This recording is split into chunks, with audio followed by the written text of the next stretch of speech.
Fine. Hi, everyone. Great to meet you and fantastic to meet all of you today. I lead customer success strategy and practice for Adobe's APAC and Japan business. This primarily means managing a renewal book of business of more than $1 billion. Adobe as an organization has a mission to change the world through digital experiences. And as a part of that, a lot of our Adobe products touch millions of people all throughout the world. And I'm sure that each one of you in the room today would have experienced Adobe technology in some way or the other. I see a lot of heads nodding, so that's great.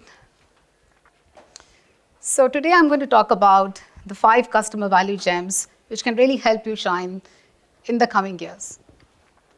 Now, question for everyone in this room. If I were to ask 1,000 customer success professionals, just like the one we have all of you today, that what is the meaning of value realization for your customers?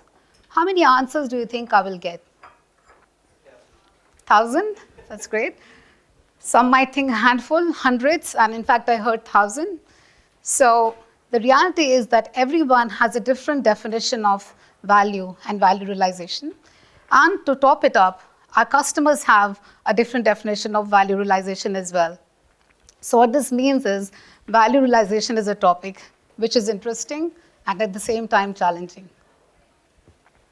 Over the last 2 years, what we've noticed is that post-COVID, or in fact due to COVID, there is an acceleration of the need to realize value. Over the past couple of years, our stakeholders have been under immense pressure because they were asked to optimize their technology investments. And fast forward to now, all of us are talking about value realization. So it's not just a focus for CS organizations, it is now a focus for our customers as well. And for me, it is no surprise that if I look at the latest IDC report or definition, the ability to articulate value and to deliver value is actually becoming a competitive differentiator for organizations, right? And most of you in this room would agree that when it comes to B2B sales, value realization should be the foundation. And in fact, there should be transparency in value realized for both the buyers and the sellers. We shouldn't be guessing whether value has been realized by the customer or not when they make millions using your technology. On the same lines, if I look at my experiences and if I look at what really resonates with me and how do I define value, there is one quote from Warren Buffett which has really resonated with me. And this quote is, "Price is what you pay and value is what you get." So if you look at it from a customer's lens, you will realize that a lot of the customers who choose to partner with us are actually putting their reputation at stake when they choose to agree to you or choose to partner with you. So we owe it to them. It is our responsibility that we make them successful, right? And on similar lines, if you think about them, they are expecting some value for the brand. They trust you to deliver that value. Now, that value might be an increase in profits. It could be a reduction in cost, or it could be an improvement in employee productivity. But at the end of the day, the need for value is a very genuine need, and a need which must be supported and must be recognized. So within Adobe, we have a value realization framework with the help of which we start with very simple value summaries for customers, which later progresses into more advanced ROI-based value stories. In fact, our charter within the CS organization is centered around the notion of accelerating value for customers. So in the next 15 minutes, I want to share 5 gems with all of you on how you can actually become value champions and have an outstanding future with value in the coming years. But as they say with lists, it's best to be read from 5 to 1, right? Because it creates an element of surprise.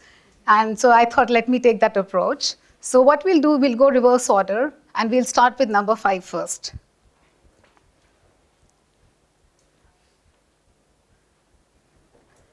Wow. Scale is the buzzword. So organizations are exploring different ways to drive efficiency. And in fact, a lot of them are looking at how is it that we can create and deliver value summaries and scale. This basically means we are investing at new tools, new capabilities, so that value is not shared with the customer on an ad hoc basis when the CSM has the time or it is prioritized. Value ideally should be delivered in a programmatic fashion to all customers and has to be in proactive effort. But why is scale so important? Why is scale a priority for us? So for those of you who watch or follow TSIA, in the latest TSIA report, it has revealed that for almost 61% of customer success organizations, expansion has become the part of their charter, right? So we are in a place where we know that if we have value realizes by the customer or the customer is realizing value, we will be able to expand, we will be able to grow the accounts. So within our customer success teams, we don't have a direct KPI metric, but we do have an intention to grow the account. And that basically means that we see value realization or value not just as an opportunity to show to the customer that there is an impact, but also an opportunity to scale the business. Next.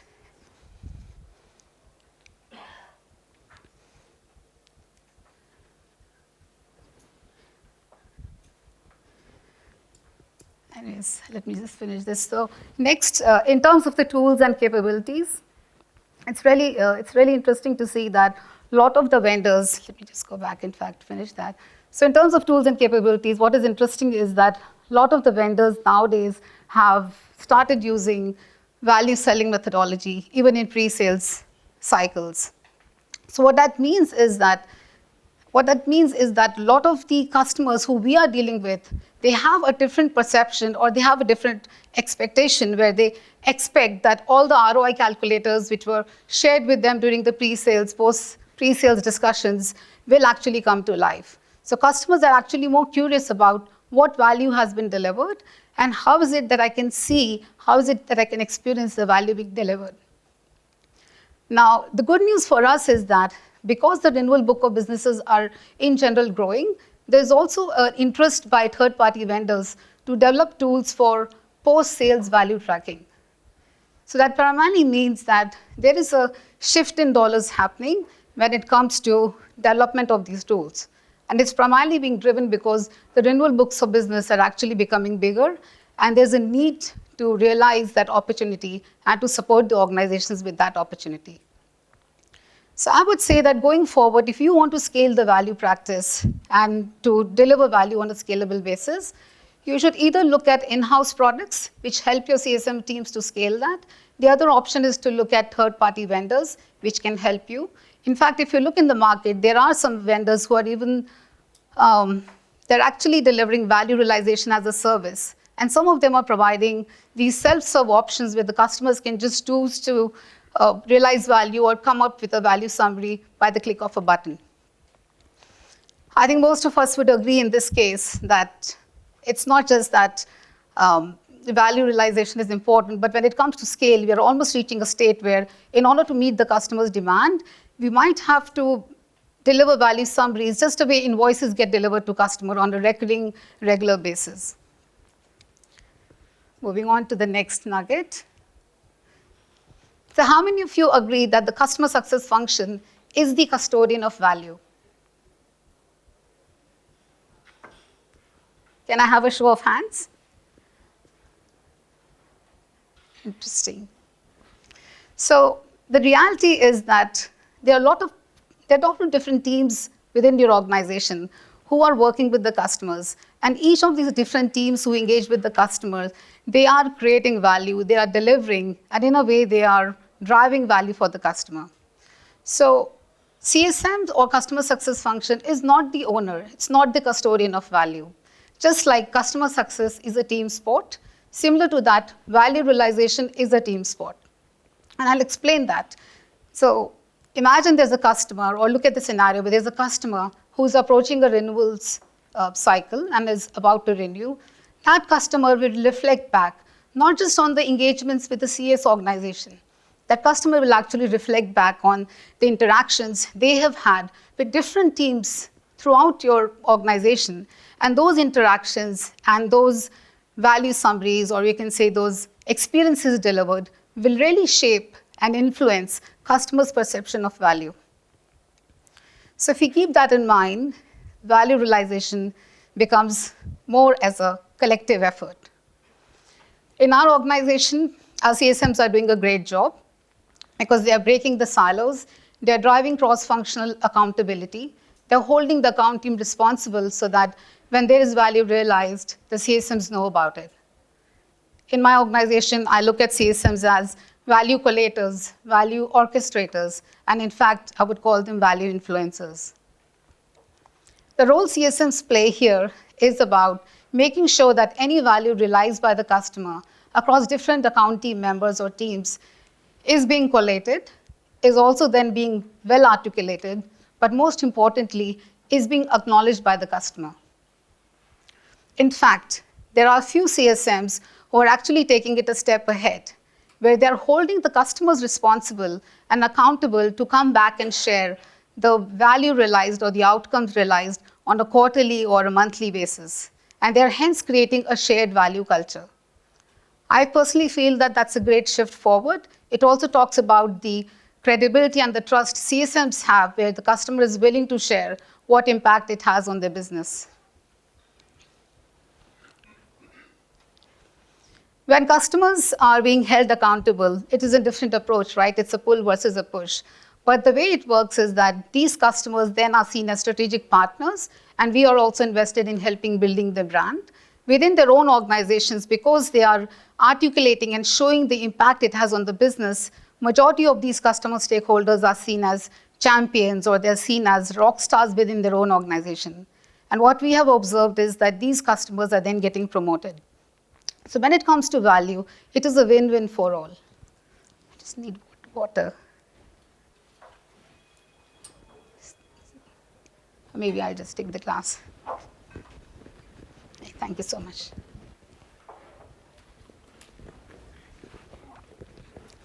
Oops, slanting.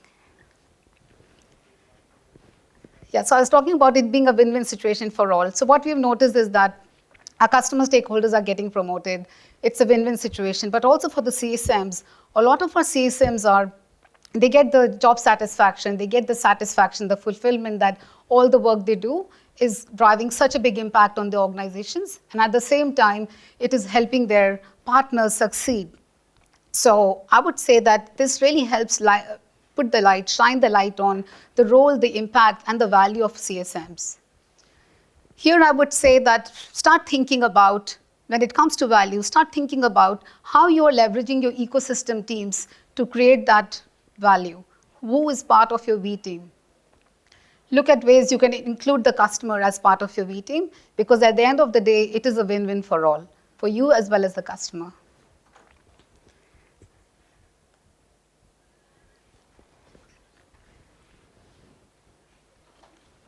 Next, arming decision makers with value KPIs. Now, today's customers are bombarded with choices. And what does this amount to? This amounts to a lot of analysis paralysis. There are a lot of decisions you must have witnessed where you're waiting for a renewal to come through, but it's taking ages, right? And the reason this is happening is because the customers are not able to make decisions. When they are being bombarded with so many choices, there is hardly any analysis or insight available to them to accelerate the decision making. A few years back, I was in a similar situation with a retail client where the customer always spoke about how well they were using the product, how it was a massive help to the team. But closer to the renewal, the customer expressed that they needed some more time to analyze. Does that sound familiar? The reason this happens is because of a concept known as the paradox of choice. In the year 2000, there were researchers who researched this, and they came up with a study or an exercise to understand whether an increase in choices leads to complexity in decision making, or maybe there is no decision making in those cases. So as a part of that study, it's quite an interesting one. So what they did was they started, as a part of that study or an exercise, they started giving samples of jam to these shoppers who were in the marketplace with the hope that some of them would purchase the jam. So in trial one, they shared those samples of jam, but there were 24 samples of jam with a set of shoppers. And out of all the shoppers who tasted the jam, only 3% purchased jam. And then there was the second group where there were 6 different types of jams shared with a group of shoppers. And surprisingly, almost 40% of shoppers ended up purchasing the jam.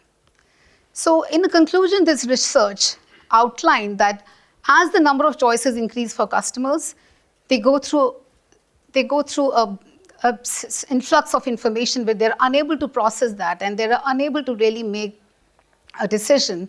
And many times, either the decision is parked or they make no decision at all.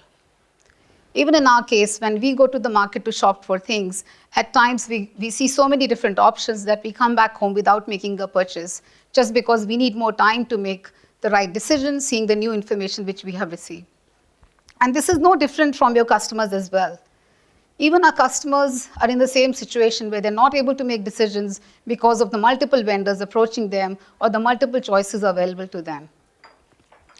Now, thankfully, it doesn't always have to be this way. What we need to do is we need to make it easy for our customers to understand how you should be the choice or what the value you are adding so that you should be the chosen one. We have to make it easy for our customers to understand and take out all the complexity, take out all the hard work which they have to do in terms of understanding the vendors. And in a way, it means that if you can include a practice of having value as a KPI, that would be the game changer for your organization, because the customer would be seeing the value being delivered on a recurring basis. And when there is a time when they have to make a decision, it's a no-brainer. It's easy for the customer to make a decision because you have provided them enough evidence on why they should choose you. Over the next couple of years, I see that there will be an enrichment in the number of value KPIs. And in fact, the value KPIs itself, I see that there'll also be more reporting on value and how value summaries are being delivered and the quality of those summaries. While traditional metrics like customer health, adoption, retention, churn will continue to be there, but there'll be a new focus on new KPIs like time to value, time to go live, time to initial value, and in fact, the quality of value summaries being delivered. I want all of us to start thinking of what value KPIs you should be thinking and considering for next year, if not one already.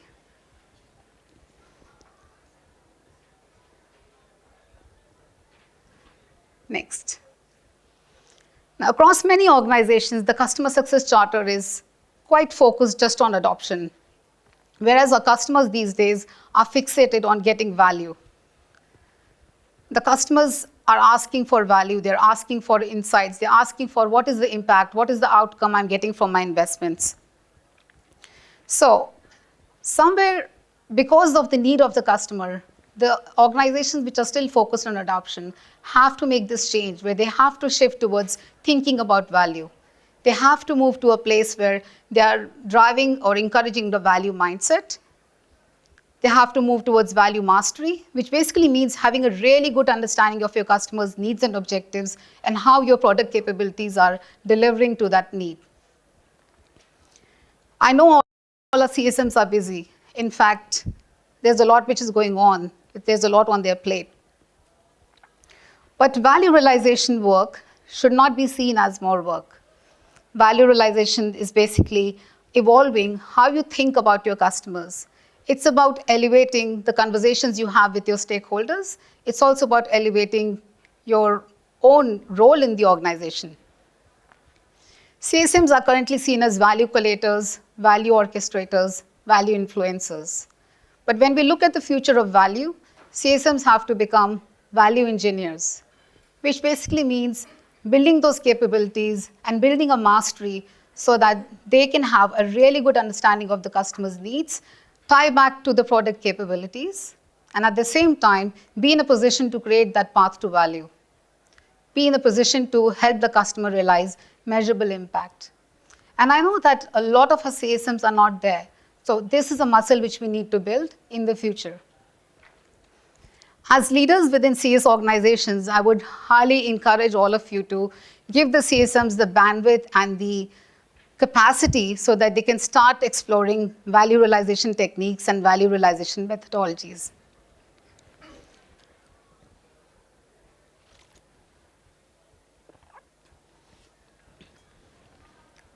At a fundamental level, I spoke about that we really have to move to a place where CSMs have mastery on value realization.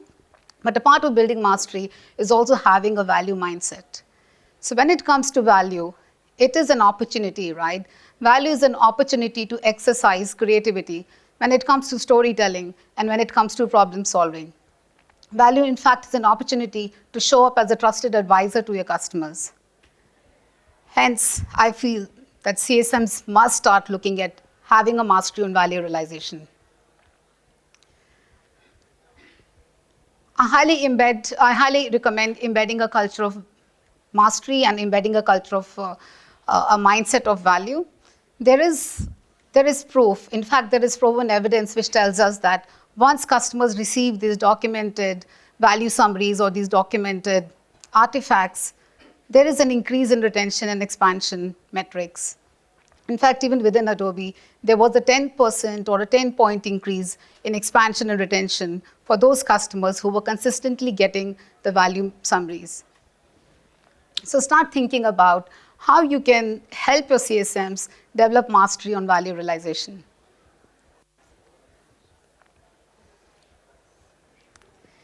Next.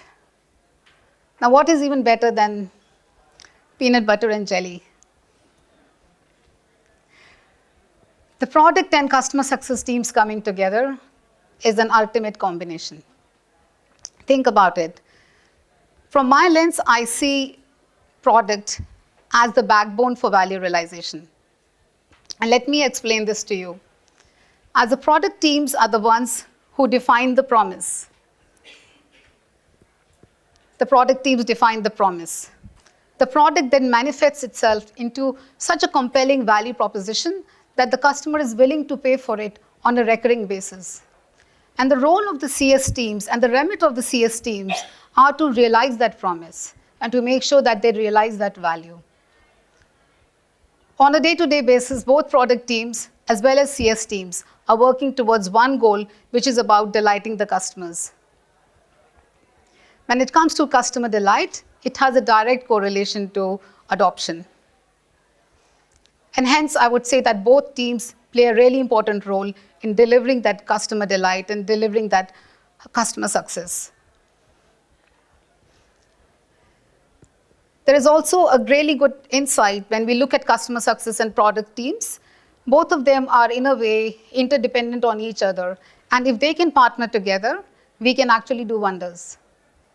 The customer success teams are dependent on the product because what you want is a low-friction product experience. CSMs don't want to spend time on explaining the product or because it is very hard to use. We want our product teams to create products which are easy to use or at least have low friction. CSMs also want, or the customer success organization needs, analysis, analytics, so that we can have more prescriptive, predictive analytics so to inform our strategies for the account. On the other hand, the product teams are dependent on us because they want to understand the voice of the customer. They want to get that feedback on how the product is doing. The product teams also want to partner with us because they want participation in beta programs. They want participation in pilots. And at the same time, sometimes, because product teams are so lean across most organizations, they also want us to showcase or share the product roadmap with customers. In an ideal state, I would say, or in fact, I would recommend that both product management and customer success teams should have a shared adoption target. This would basically means that there is going to be better collaboration when it comes to quick wins, adoption gaps, use cases. It will also lead to a really good interlock between the product's go-to-market and our value realization strategies. I see product as the foundation. And as I said earlier, value realization is dependent on the product and is dependent on adoption, and adoption is dependent on the product. So all of these three aspects are interlinked. There's a direct correlation between value realization and adoption. Over the last few years, we have seen that there has been an advancement in terms of how much adoption insights are available thanks to the product teams. And this has really informed and, in fact, I would say advanced the way the field of value is headed.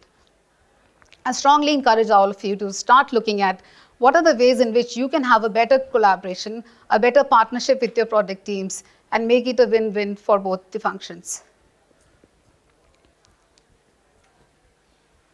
So that's it from me. In terms of the 5 key bets, remember to partner closely with your product management teams. Learn to master the skill of